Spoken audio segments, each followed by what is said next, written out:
Turkey's role illustrates both the potential and the limits of regional pressure. Ankara can cut trade in metals and cement and other materials tied to construction. It didn't halt energy transit, though.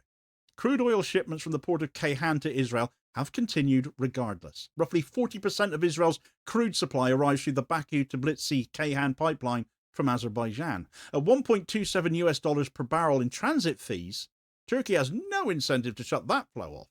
So their morality via their embargo only goes so far. Erdogan is very much two-faced, and that's a point I've said in other videos as well.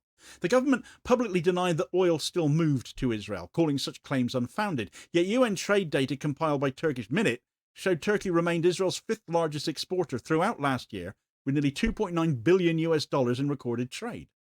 The numbers contradict that rhetoric, but the embargo's partial enforcement, as it functionally is, as it really is, still had effect. It closed a channel that mattered enough to bankrupt a company still.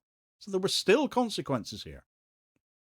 Ankara's double posture, though, exposes the reality of selective accountability. States act where the cost suits them. Turkey punished Israel in sectors that delivered domestic political gain and international approval whilst protecting its energy interests.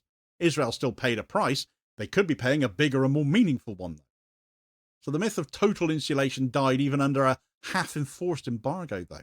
The failure of the Ashdod plant is proof that partial measures, as much as we can criticise them, still do bite. The internal side of the equation shows the same erosion. Mobilization for war removes tens of thousands of people from civilian work. Therefore, agriculture and construction and technology sectors lost staff. Foreign labour contracted as insecurity rose. Supply lines tightened.